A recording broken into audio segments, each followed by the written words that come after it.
Right now, the galaxy should be full of voices. Instead, it sits there, silent. And that silence may be the closest thing we have to a warning about whether we survive. Point a radio telescope wherever you like. Listen for a year. You'll hear the hiss of dying stars and the low hum of cold gas. And underneath all of it, nothing that was ever meant for you. Which is odd when you think about the numbers. By everything we can actually write down, the sky above you should be crowded. Billions of worlds like this one. Billions of years for something to wake up on them. Life should be close to a certainty, and the night should be noisy with it. And yet, here we are, straining to hear one word. Most people file that silence under boring and move on. That is where people go wrong. If you actually do the math, an empty sky stops being dull and turns into the most important clue we have. Not about aliens, about whether we last. So let's take the question seriously. Are we alone? By the end, you'll understand why the answer we're all rooting for is the one that should frighten us most. Start with what we know for sure, because it's already staggering. We've now confirmed more than 6,000 planets around other stars, 6,000 real worlds, and that's just the trickle we've managed to spot out of the billions we're sure are there. Our galaxy alone holds a few 100 billion stars. The whole observable universe holds something like a 2, followed by 22 zeros. A great many of them have planets, and plenty of those planets sit in the mild band where water can stay liquid and a world can keep an ocean and a sky. So the setup writes itself. Vast numbers of Earth-like worlds, many of them billions of years older than ours, with a head start we can barely imagine.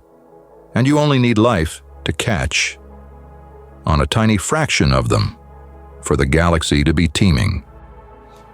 Which brings you to the obvious question. A physicist asked it out loud more than 70 years ago, and nobody has managed to answer it since. If the universe is this good at building homes for life, then where is everybody? It's the summer of 1950. 4 physicists are walking to lunch at Los Alamos, ribbing each other about a newspaper cartoon that pinned a rash of missing trash cans on flying saucers. They sit down to eat. The talk drifts off to other things. Then, halfway through the meal, out of nowhere, Enrico Fermi, one of the sharpest minds of the century, looks up and blurts out the question that has haunted the field ever since. Where is everybody? He wasn't joking around. He was pointing at a hole in the picture so big it has its own name now. The Great Silence. Our galaxy is ancient and enormous. Somewhere in all that time and space, something should have arisen long before us and left a mark we could see. We look, and we keep finding the same thing in every direction. A sky that is empty and quiet. For decades, that contradiction just sat there, unresolved. Then people started trying to nail it down with an actual equation, and the whole thing got stranger. Back in 1961, an astronomer named Frank Drake wrote down a way to estimate how many civilizations out there we might actually be able to hear. 7 numbers, multiplied together. How fast stars are born. How many carry planets. How many of those could hold life. How often life shows up, turns intelligent, learns to broadcast. And the last one, the one that ruins everyone's day. How long a civilization survives before it goes dark. Drake liked to compare it to counting students at a college. Take how many enroll each year. Multiply by how many years they stick around, and you've got the size of the school. The equation runs on the same trick. Count how many civilizations switch on each year, multiply by how long they stay on the air, and you get how many are chattering away right now. Then you hit the wall. 60 years on, out of those 7 numbers, we've genuinely pinned down 2. The other 5 are educated guesses, and depending on how you guess, the equation cheerfully hands you anything between millions of civilizations and a grand total of 1. Just us. And notice, which of the 7 does the real damage? 6 of them you can chip away at, with sharper telescopes and better biology. The 7th, the lifespan of a civilization, you cannot measure at all, because we have exactly 1 example, and it isn't finished. Ask how long our own broadcasting age might last, and plenty of serious people will answer a century, maybe 2. If that guess holds for everyone, the galaxy is a graveyard, with the radio still warm. A formula that can land on "the galaxy is packed" or "we are completely alone" isn't broken. It's confessing. It's telling you the real answer is buried inside everything we don't know yet. So let's go dig it out. Before we ask whether they're rare, kill the excuse everyone reaches for first. Maybe they're out there, and space is simply too big to cross. It isn't, and this is the part that should get under your skin. Picture a civilization that builds one self-replicating probe. A machine that flies to a nearby star, mines a rock, and assembles 2 copies of itself, which fly onward and do the same. Nothing magic about it, just patient machinery that makes more machinery. Run the numbers. And even crawling along at a small fraction of light speed, that one civilization can seed every star in the galaxy inside a couple of million years. 2 million years, against a galaxy that has been around for over 13 billion. On that clock, colonizing the entire thing isn't some epic undertaking. It's a long weekend. So it doesn't much matter if most civilizations prefer to stay home. Doesn't matter if they're peaceful or shy or cautious. You need 1. A single restless civilization. Anywhere, at any point across 13 billion years, and the whole galaxy fills up. It takes 1 match to start the fire. The fire never caught. We're standing in a forest that has had billions of years to burn, and there isn't so much as a curl of smoke. We've been listening the whole time, by the way. Really listening, with serious telescopes for over 60 years. And across all of it, there is exactly 1 moment worth telling you about. August 15th, 1977. A radio telescope in Ohio nicknamed the Big Ear is sweeping the sky on autopilot. The next morning, a volunteer astronomer, Jerry Eman, sits down with the previous night's printout, just columns of numbers, and finds a signal so strong and so clean, so unlike the usual background mush, that he circles it in red pen and scribbles 1 word beside it. Wow. It had everything you'd hope for. It rose and fell exactly the way a source fixed in deep space would, as the Earth turned the dish past it. Narrow, focused. The kind of tone nature doesn't usually bother to produce. For 72 seconds, it looked like somebody had finally picked up the phone. Then it was gone. They aimed back at that spot again and again for years afterward, and got nothing. Almost 50 years later, the wow signal has never come back, and nobody can say what it was. For most of those years, a scientist named Jill Tarter was the one wearing the headphones. She spent decades aiming dishes at star after star, so close to the work that the astronomer in the film Contact was written in her image. She listened to thousands of sun-like stars, one after another, for a voice. In a whole career built on waiting, she heard exactly 1 thing worth circling, and it never spoke to her again.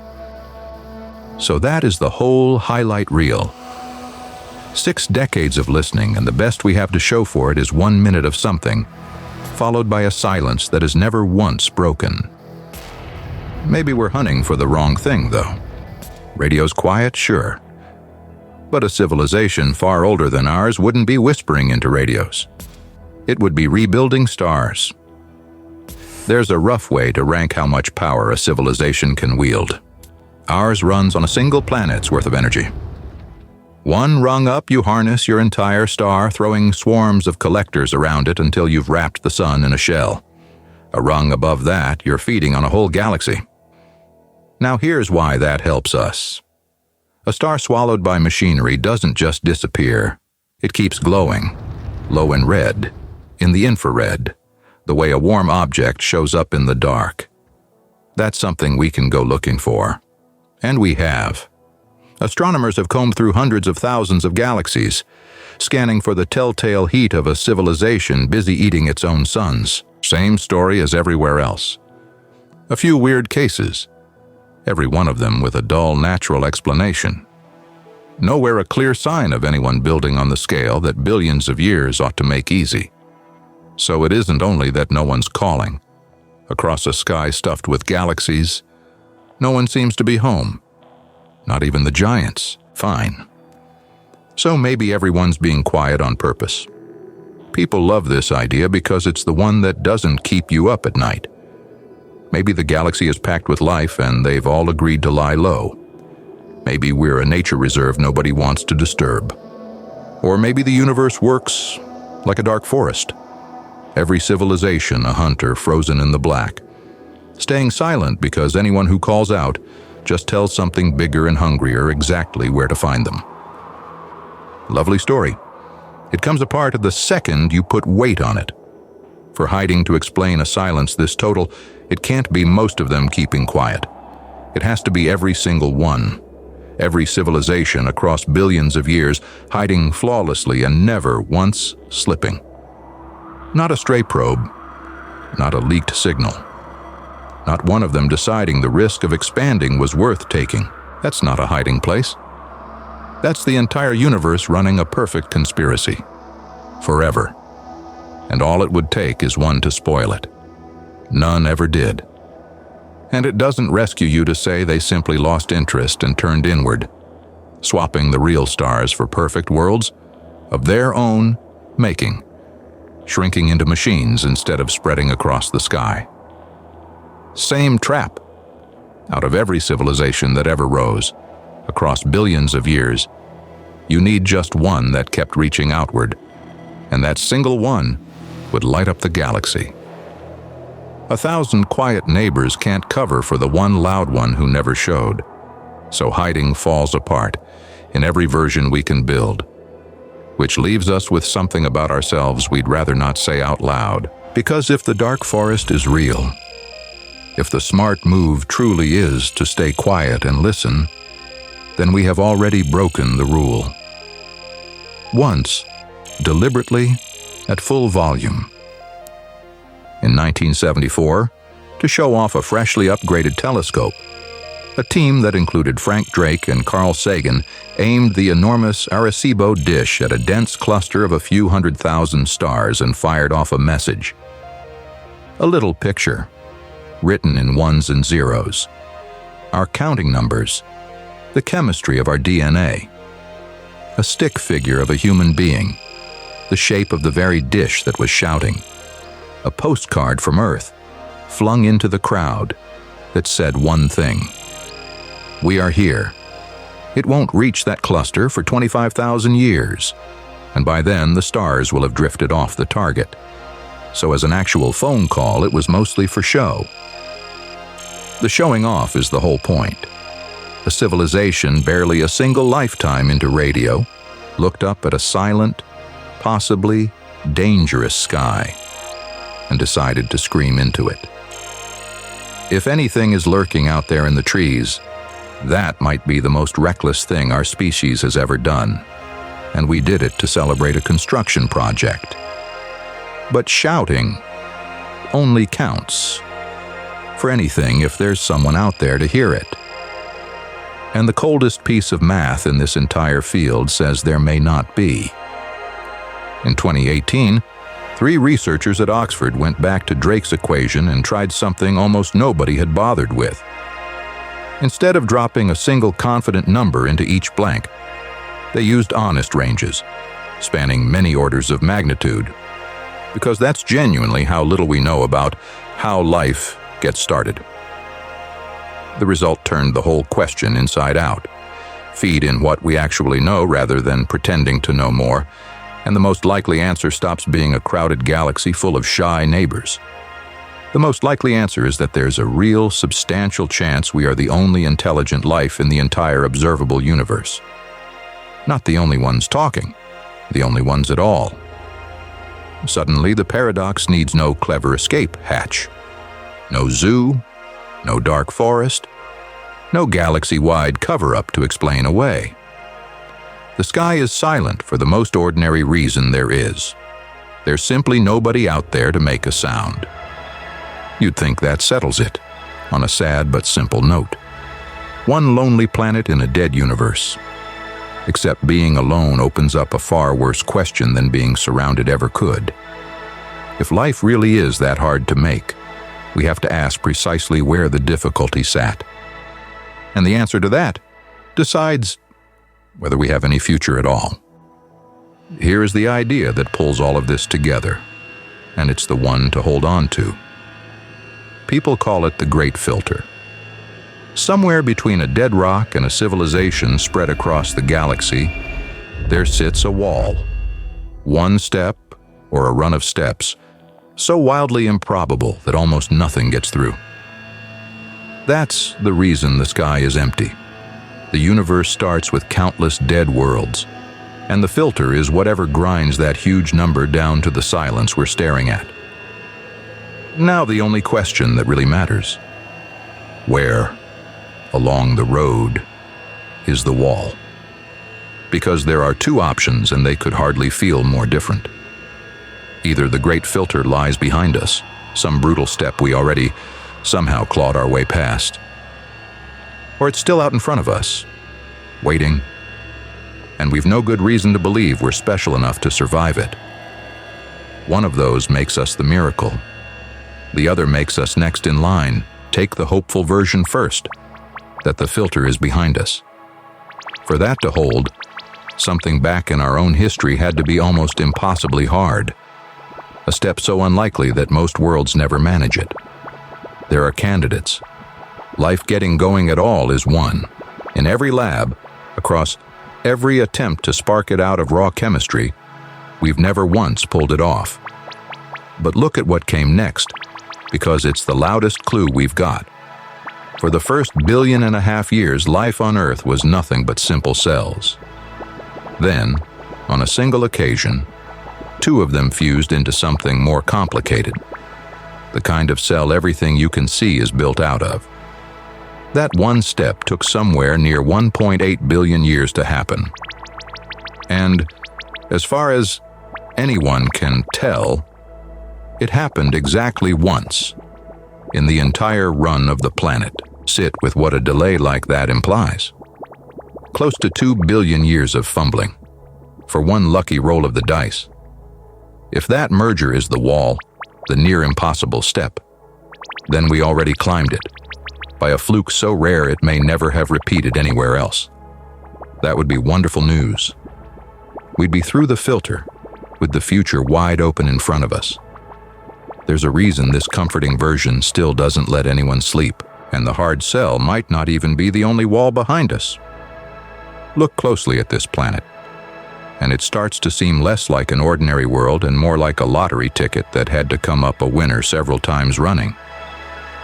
There's Jupiter, parked far enough out to hoover up comets that might otherwise have pounded us back to sterile rock. There's a moon that is absurdly large for a world this size, holding our tilt steady so the seasons don't swing into chaos. There's a molten core churning out a magnetic field that turns away the radiation which would otherwise peel our air off into space. There's plate tectonics, quietly recycling the surface and keeping the climate livable for billions of years on end. Pull any one of those out and the story might end early. No stability, no shield, no long stretch of quiet time for life to slowly climb. Not one of them was promised to us. So maybe worlds with some kind of life are common enough, while worlds that hand life billions of undisturbed years to grow into something that looks back at the sky are almost one of a kind. That's the gentle reading. A stack of coincidences behind us, each a wall most planets never get over. If that pile is the whole filter, we're safe. But we can't just assume the wall is behind us, and there's a way to check where it actually stands, sitting right out in the open. Right now, we're getting good enough to smell the air of far-off worlds. The James Webb Telescope has already sampled the atmosphere of a planet called K218b and turned up carbon-bearing molecules, along with a faint and hotly disputed whiff of a gas that, here on Earth, only living things bother to make. Tread carefully here, because this is exactly where honesty earns its keep. That hint is faint. Other scientists have gone through the same data and don't see it at all. Nobody has discovered alien life. What we have is a maybe, right at the ragged edge of what our instruments can do. But play it forward. Say that one day on that world or some other we confirm it. We find life somewhere else, even the plainest microbes. Most people would call that the greatest morning in human history. A philosopher at Oxford named Nick Bostrom would call it the worst news ever printed on a front page. His reasoning is brutal and hard to wriggle out of. If life pops up easily enough that it also turned up right next door, then the early steps, the ones we were hoping formed the wall behind us, were never all that hard to begin with. So the wall isn't back there. It's ahead. What keeps the galaxy silent wouldn't be that life struggles to start. It would be that life struggles to survive. That's why Bostrom wrote that the silence of the night sky is golden.